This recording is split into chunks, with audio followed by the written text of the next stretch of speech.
अस्सलामुअलैकुम viewers, welcome again to Urdu primary word. Last class में हमने जो unit one it's a small world, ये जो पोएम पढ़े थे, हम इसकी आज इंग्लिश वर्कशॉप आज हम करेंगे।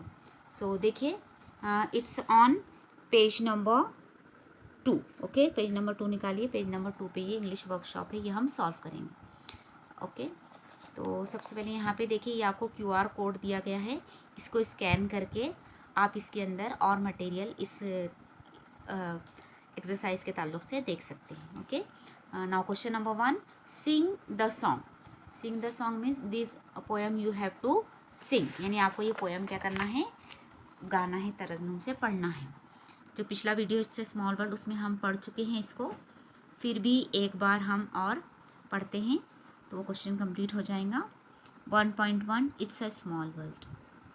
सो लिसन केयरफुली, ध्यान से सुनिए। It's a world of laughter, a world of tears, it's a world of hopes and a world of fears. There is so much that we share that it's time we are aware, it's a small world after all. It's a small world after all. It's a small world after all. It's a small world after all. It's a small, small world. There is just one moon and one golden sun, and a smile means friendship to everyone. Though the mountains divide and the oceans are wide, it's a small world after all. It's a small world after all. It's a small world after all. It's a small world after all.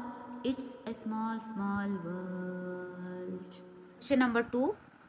Note down pairs of rhyming words from the poem. Add one more rhyming word to each pair. अब देखिए, अब question का मतलब क्या है, note down pairs of rhyming words. आपको क्या करना है, जो राइमिंग वर्ड्स की जो जोड़ियाँ हैं, पेयर्स यानी जोड़ियाँ, जो जोड़ियाँ हैं पोएम में, वो आपको ढूंढना है, नोट डाउन करना है, नहीं लिखना है उनको। और जोड़ियाँ तो लिखना ही है, उसके साथ क्या करना है आपको, add one more rhyming word to each pair.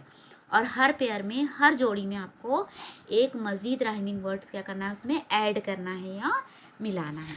तो चलिए हम क्या करते हैं, पहले पोएम में से राइमिंग वर्ड्स ढूंढते हैं, फिर वो जोड़ियाँ लिखेंगे हम नोटबुक पर, और फिर उसमें एक वर्ड ऐड करेंगे। ओके, तो आपको पता है कि राइमिंग वर्ड ढूंढने के लिए आपको क्या करना पड़ता है, लास्ट वर्ड जो होता है, अगर वो उनकी स्पेलिंग सेम हो, अगर स्पेलिंग बाज़ वक्त सेम ना भी हो, आवाज़ सेम हो, तब भी वो राइमिंग वर्ड्स होते हैं।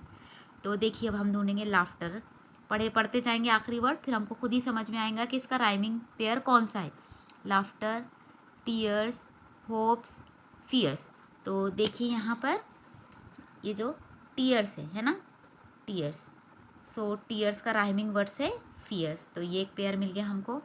उसके बाद है share, aware, these are also rhyming words. Okay, so this is share and aware. Okay, these are also rhyming words. Then all, world, moon, sun means one. अब देखिए यहाँ पर ये जो है sun and one, sun one, these are also rhyming words. अब आप बोलेंगे यहाँ पे इनकी स्पेलिंग सेम नहीं है, लेकिन इनका जो लास्ट का जो प्रोनाउंसिएशन है वो सेम है, sun one, these are rhyming pair. Okay, then divide, white है ना, these are also rhyming pair. Okay, divide, white, ये दोनों भी क्या है, राइमिंग वर्ड्स हैं। Then all world. Okay, so we have found this 4 rhyming words. तो चलिए अब हम इसको क्या करते हैं, नोटबुक पर लिख लेते हैं इसका आंसर, और फिर उसमें हम और एक एक क्या करेंगे, राइमिंग वर्ड ऐड करेंगे।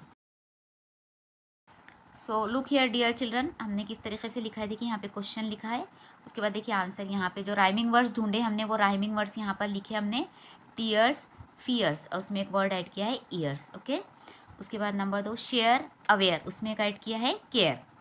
देन नंबर 3 सन, वन, अब इसका हो सकता है फन, डन, दोनों में से आप ऐड कर सकते हैं, दोनों भी आप ऐड कर सकते हैं। नंबर 4 डिवाइड का आएगा वाइड, डिवाइड वाइड, ये हमने पेयर तलाश करे थे, और उसमें और वर्ड ऐड किए हमने hide, side. Okay, so in this वे ये इसका आंसर हुआ। Question number 3 guess and discuss the meaning of the following lines. अब आपको क्या करना है, क्वेश्चन नंबर 3 में नीचे जो लाइंस दिए गए हैं उनके मीनिंग आपको गेस करना है और डिस्कस करना है। ओके, अब देखिए यहाँ पे क्या कुछ नोट दी गई है आपको ये हल करने से पहले। Allow the students to use their mother tongue if necessary when they talk about the implied meaning and give examples during the discussion. तो आप थोड़ी बहुत इसके अंदर मदर टंग का यूज़ भी कर सकते हैं अगर आप अपनी बात को अच्छे से एक्सप्लेन करना चाहते हैं या कुछ ज़रूरी मिसाल देना चाहते हैं तो चलिए अब हमको लाइंस के मीनिंग गेस करना है और डिस्कस करना है, तो बढ़ते हैं आगे। पहले it's a world of laughter, then number second a world of tears, then it's a world of hopes, then and a world of fears. तो इन चारों को हम एक्सप्लेन करेंगे वन बाय वन।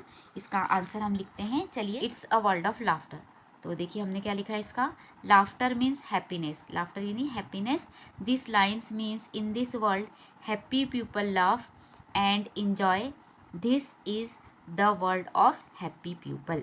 यानी ये क्या है, खुश रहने वाले लोगों की दुनिया है, ये खुशी की दुनिया है। यहाँ पे बहुत सारे लोग ऐसे जो खुश रहते हैं, हंसते हैं, इंजॉय करते हैं। ओके, तो देखिए अब उर्दू में आपको आप इस तरीके से समझा सकते हैं इसको, ये खुश रहने वालों की दुनिया है या ये खुश रहने की दुनिया है। तो दूसरा है a world of tears. A world of tear means this line means there are many unhappy people in this world. कि इस दुनिया में बहुत सारे ऐसे लोग हैं जो नाराज़ हैं, अनहैप्पी हैं, है ना। दे हैव ग्रीफ, यानी उनको गम है, आंसू है। टीयर्स एंड सॉरो, गम है, आंसू है, वो उदास रहते हैं, यानी ये गम की दुनिया है। It's a world of hopes, it's a world of hopes. अब देखिए दिस लाइन मीन्स, इस लाइन का मतलब है there are many hopeful and ambitious people in this world. कि इस दुनिया में बहुत सारे ऐसे लोग हैं जो बहुत उम्मीदें रखते हैं, होपफुल है और एम्बिशियस है, यानी अपने बहुत सारे ख्वाहिशात रखते हैं। The wish to live on hopes and they are hopeful about their future. तो विश को क्या करते हैं, वो ख्वाहिशात को अपनी उम्मीदों पर ज़िंदा रखते हैं, है ना। उनकी जो ख्वाहिशात होती है वो उम्मीदों पर वो ज़िंदा होते हैं। दे आर होपफुल, वो बहुत बहुत सारी उम्मीदें लगाए हुए होते हैं अबाउट देयर फ्यूचर, उनके फ्यूचर से। तो उर्दू में आप इसको इस तरीके से कह सकते हैं, ये उम्मीदों की दुनिया है। तो इस तरीके से आप इसका एक्सप्लेनेशन लिखेंगे। ओके, अब देखिए लास्ट वाला, the last one, and a world of fears. This line means, इस लाइन का मतलब है in this world there are many things that fear, है ना। तो क्या कह रहे हैं कि इस लाइन का मतलब ये है कि इस दुनिया में बहुत सारी ऐसी चीज़ें हैं जो लोगों को डर पैदा करती है। फियर पीपल, लोगों को डर पैदा करती है। लाइक जैसे कि फेलियर को लेकर के, हम फेल हो जाएंगे या कोई काम हम करेंगे तो उसमें हमको सक्सेस नहीं मिलेगा। क्लैमिटीज़, कोई आफतें आ गई। डेंजरस, यानी कोई ख़तरनाक चीज़ हो गई है, कोई ख़तरा पैदा हो गया। लॉस, नुकसान से डरते हैं लोग। डेथ, मरने से डरते हैं। ETC वगैरह चीज़ों से जो है तो लोगों को फियर होता है, यानी ये डर की दुनिया है। उर्दू में हम इसको इस तरीके से कह सकते हैं। तो इस तरीके से ये क्वेश्चन का आंसर हमारा यहाँ पे कंप्लीट हुआ। और question number 4, the poem says, नज़म में कहा गया है and I smile means friendship to everyone, यानी मुस्कुराहट का मतलब ये है कि हर एक से दोस्ती। Give examples of other actions और gestures that mean the same in all parts of the world. अब देखिए गिव एग्जाम्पल्स, आपको बोल रहा है कि मिसालें दीजिए, काहे की, ऑफ अदर एक्शंस और जेस्चर्स, कोई दूसरे इशारात या जेस्चर। जेस्चर मीन्स हमारे जो हाव भाव होते हैं, है ना, जो जेस्चर्स होते हैं, जो इशारे होते हैं वो। दैट मीन्स, जिसका मतलब the same in all parts of the world, जिसका मतलब ऐसे इशारे या ऐसे एक्शंस कुछ बयान कीजिए जिनका पूरी दुनिया में एक ही मतलब हो, जो कॉमन हो, पूरी दुनिया में यूज़ होते हों। ऐसे एक्शन या जेस्चर्स की मिसालें आपको देना है। गिव 3 एग्जाम्पल्स ऑफ जेस्चर्स, तो आपको ऐसे 3 एग्जाम्पल्स जेस्चर्स के या हाव भाव के या तासुरात के देना है, और एक्शंस या फिर कोई इशारे के।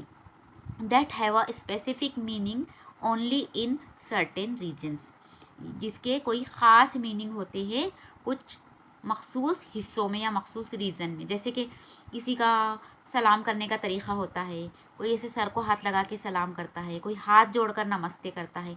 तो ये स्पेसिफिक रीजन का ये एक ट्रेंड हो गया या तरीक़ा हो गया। ये एक्शन या जेस्चर बयान कीजिए, या ऐसे जेस्चर या एक्शन बयान कीजिए जो पूरी दुनिया में कॉमन हो।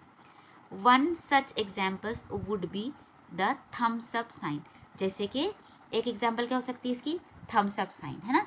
जैसे कि कोई आपने अक्सर जो है तो ये ऐसी जो साइन होती है थम्स अप की साइन देखी होंगी आपने, है ना, कि कोई जीत गया या कोई अच्छा काम किया या ओके कहना है किसी को, तो ऐसी थम्स अप की साइन क्या करते हैं, यूज़ करते हैं। तो ऐसे जेस्चर्स आपको क्या करना है यहाँ पर बताना है। देखिए हमने यहाँ पे कुछ जेस्चर्स लिखे हैं जो पूरी दुनिया में कॉमन हैं, या आप इनको लिख सकते हैं। नंबर 1 शेक हैंड, यानी हाथ मिलाना, है ना। इस तरीके से हाथ करके क्या करते हैं, सामने वाले से हम क्या करते हैं, हाथ मिलाते हैं, शेक हैंड करते हैं।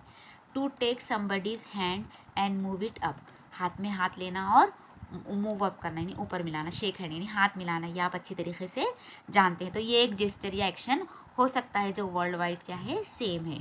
नंबर 2 है okay. Okay means index finger and thumbs up, यानी इस तरीके से ओके। अगर मतलब बहुत अच्छे बोलते हैं ना, एक्सीलेंट, टैलेंटेड, इस तरीके से हम जो है एक्शन करके बताते हैं। ये बहुत ही कॉमन एक्शन है, तो इसको जो है तो ओके एक्शन कहते हैं। Okay. Number 3 stop. Show your palm, यानी किसी को अपना हथेली बताकर रोकना, स्टॉप।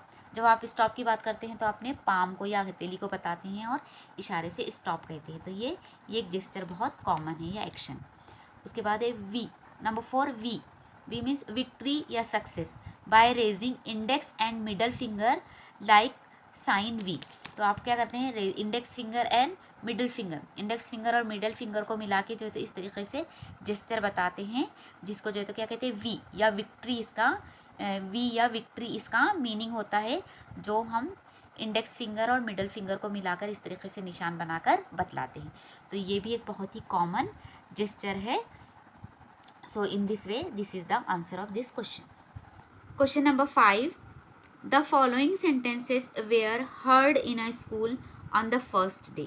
अब देखिए यहाँ पे क्या बोला हुआ, द फॉलोइंग सेंटेंसेस, जो नीचे दिए गए सेंटेंसेस हैं, जुमले हैं, were heard in a school on the first day, जो ऐसे सेंटेंसेस है जो आपको स्कूल में पहले दिन सुनने के लिए मिलेंगे। तो आपको भी इस तरीके से ही बिहेव करना है कि जैसे आपके स्कूल का पहला दिन है, इस तरीके से आपको ये सेंटेंस सुनने को मिलेंगे।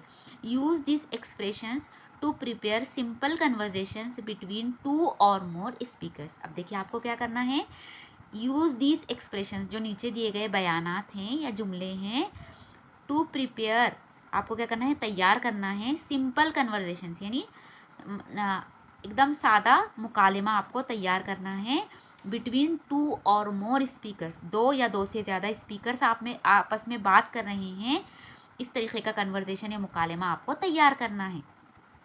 You may use the same expressions or more than once and add your own lines। अब देखिए क्या कर सकते हैं आप, you may use the same expressions, जो नीचे दिए गए ये जो expressions है, इनको आप same as it is use कर सकते हैं, या फिर आप क्या कर सकते हैं, add more than once, expressions more than once, और सेम एक्सप्रेशंस को आप 1 से 2 बार भी यूज़ कर सकते हैं। यानी ऐसा नहीं कि एक बार आपने एक सेंटेंस यूज़ किया तो दूसरे कन्वर्सेशन में वो आप यूज़ नहीं कर सकते, बल्कि एक सेंटेंस को आप बार बार भी यूज़ कर सकते हैं।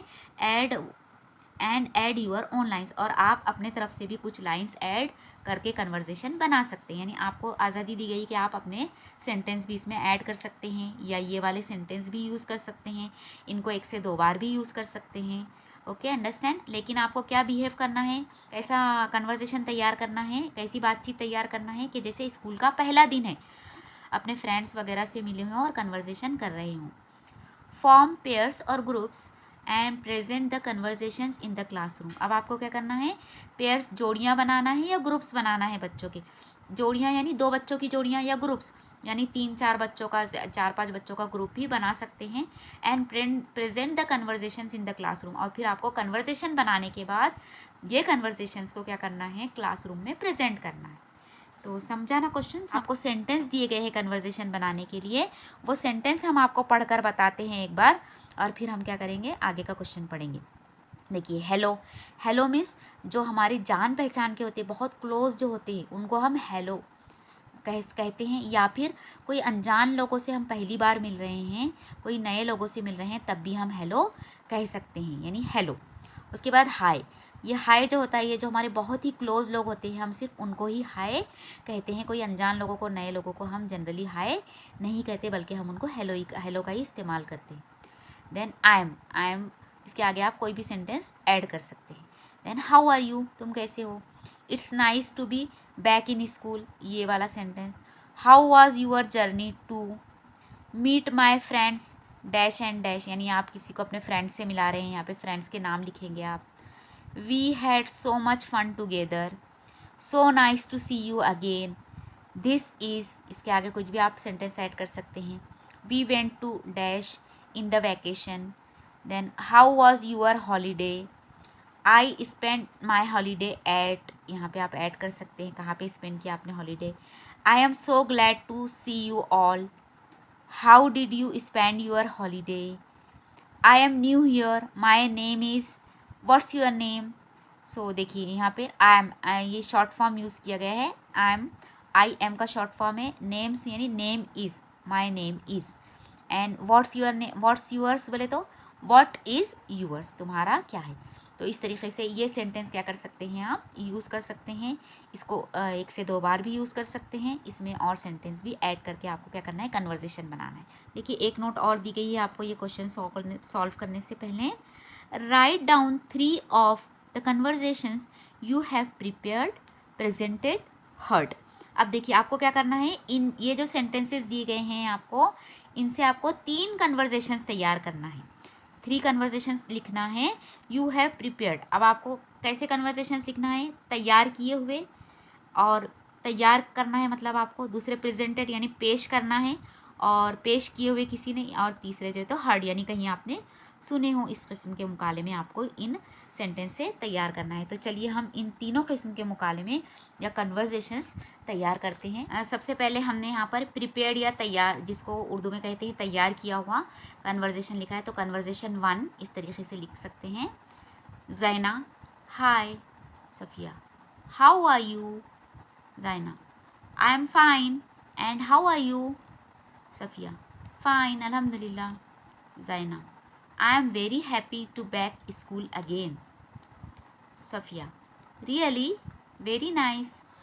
Zaina, let us go to our new class. Safia, yes, sure. हो गया conversation number 1.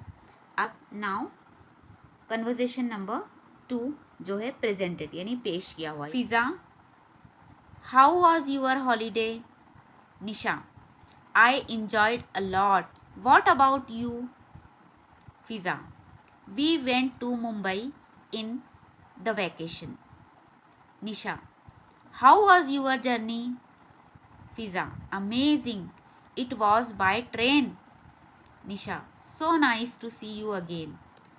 Fiza, okay, thank you. So this was the second conversation. Now conversation number 3. It's heard means सुना हुआ. Salim, hi all of you friends. Hi Salim. Salim, meet my friends Ali and Ajay. Ali, I am new here in this school. Ajay, I am also new here. I am so glad to see you all. Sonu, welcome to our school. Ali and Ajay, thank you. So in this way these conversations are complete. These 3 conversations are complete. तो English workshop and होता है. ये पूरा हमने यहाँ तक solve किया है. सो उम्मीद है कि ये आपको बहुत अच्छे तरीके से समझा होगा. इसको बहुत अच्छी राइटिंग में लिखिए. अगर आपको कुछ चीज़ इसमें से समझ में ना आई हो या कोई डाउट हो तो आप हमको कमेंट्स करके पूछ सकते हैं. Keep practising and keep watching. Thank you dear children. जज़ाकल्लाह खैर. अस्सलामु अलैकुम व रहमतुल्लाहि व बरकातुहू.